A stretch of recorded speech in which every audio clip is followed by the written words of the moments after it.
नमस्कार किसान साथियों।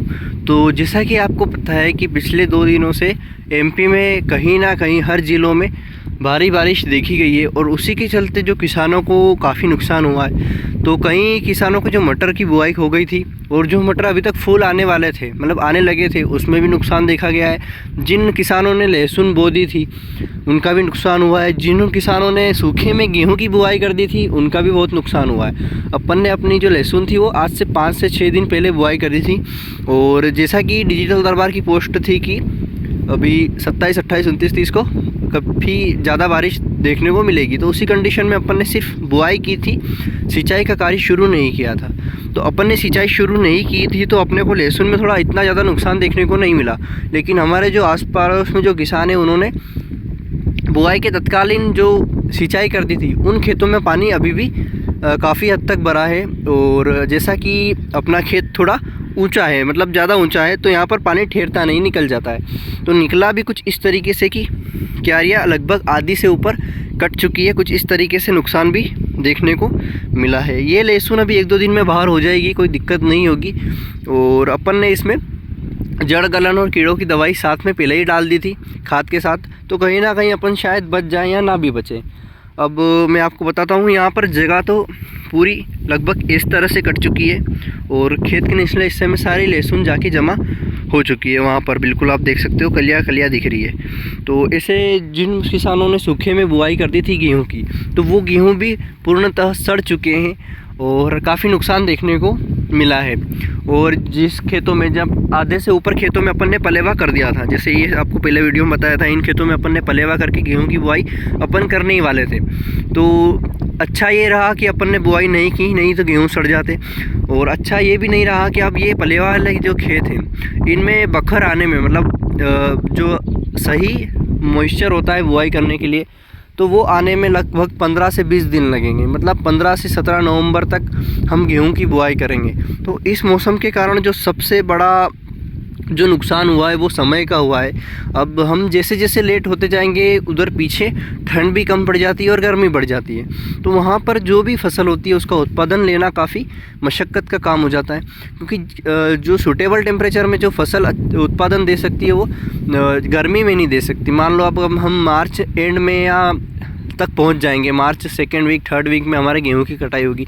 तो वहाँ पर जब फरवरी एंड हो जाता है और मार्च स्टार्ट हो जाता है तो वहाँ पे गर्मी काफ़ी बढ़ जाती है। और गर्मी बढ़ने के चलते जो भी गेहूं की फसल होती है या लहसुन की या दूसरी भी फसल होती है, तो वहाँ पर टेम्परेचर बढ़ने के कारण कहीं ना कहीं थोड़ी बहुत दिक्कतें देखने को मिलती है। एक और जो नुकसान है वो है बारिश का, मतलब पानी का। जब आखिरी में हमारे पास पानी नहीं रहता, इसीलिए हम थोड़ी जल्दी बुआई करते हैं ताकि लास्ट में जो लास्ट का पानी होता है वो हम सिंचाई कर सके। लेकिन इस बार हम फिर से लेट हो गए 15 से 20 दिन, तो वहाँ पर अपने पास फिर लास्ट का जो पानी है वो भी नहीं बचेगा। बाकी खेत अभी भी बहुत गीला है। लगभग लहसुन के खेत में भी अभी 10 से 12 दिन आराम से लगेंगे। और कुछ इस कंडीशन में आपको दिखाता हूँ। ये यहाँ पर खेत के निचले हिस्सों में जो खेत की क्यारियाँ से जो कली थोड़ी बहुत ऊपर थी वो तैर के यहाँ पर नीचे जमा हो चुकी है। अब किसान साथियों, जिन किसान भाइयों ने जो कलियाँ करा के रखी है, बुआई के लिए कंप्लीट कर रखी है, आप सीडिल से बोने का इंतज़ार ना करें, मजदूर करके चौपाई कर लें। जिससे फ़ायदा क्या होगा कि आपकी कली ख़राब नहीं होगी। अगर आप सीडिल से बुआई करने का इंतज़ार करेंगे तो लगभग आपको 10 से 12 दिन रुकना पड़ेगा। और 10-12 दिन में किसान साथियों कली ख़त्म हो जाती है, ख़राब हो जाती है, सड़ने मतलब मुरझाने लग जाती है। और उसके बाद जो उसका उगने की क्षमता होती है वो पूर्णतः ख़त्म हो जाती है। तो उस कंडीशन में आपको करना क्या है कि आपको चौपाई कर लेनी है मज़दूर द्वारा, ताकि आपकी जो कली है वो ख़राब नहीं हो और आपकी लहसुन की जो बुआई है वो भी कंप्लीट सही समय पे हो जाए। हम भी थोड़े से डिस्टर्ब हो गए थे बीच बीच काम में, लेकिन अगर हम सही समय पे बुआई कर देते आज से 5 से 8 दिन पहले, तो अभी अपनी लहसुन बाहर आ जाती है और फिर अपने को ज़्यादा नुकसान देखने को नहीं मिलता। लेकिन थोड़ा लेट हो गए, ठीक है, जो भी हुआ व्यवस्थित हुआ। और देखिए कली तो अभी उगने लगी है, मतलब अंकुरण इसका निकलने लग गया है। तो कहीं ना कहीं जो 2 से 3 दिन में अपने को ये लहसुन जो है अपनी बाहर उगती हुई दिख जाएगी। फिर मैं आपको बताता हूँ कि पानी से कुछ डिस्टर्बेंस हुआ है या नहीं।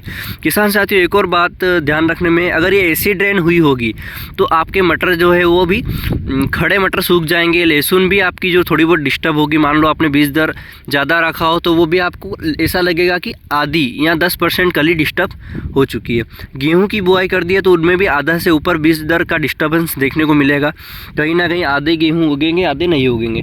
तो एसिड रेन नहीं होना चाहिए ये जो रेन हुई है ये। बाकी तो अपने को किसान किसी भी परिस्थिति में संभल सकता है, लेकिन एसिड रेन वाली जो समस्या है वो काफ़ी ज़्यादा देखने को मिलती है और उससे बचने का कोई उपाय किसानों के पास बिल्कुल भी नहीं है। किसान साथियों, आपके इधर भी कैसा क्या मौसम है कमेंट्स में ज़रूर बताएं। और लगभग रात में जैसे ही बारिश हुई, अगले दिन सुबह आके अपन ने इसका खेत का सारा पानी बाहर कर दिया ताकि इसमें पानी भरा ना रहे और अपने को नुकसान देखने को ना मिले।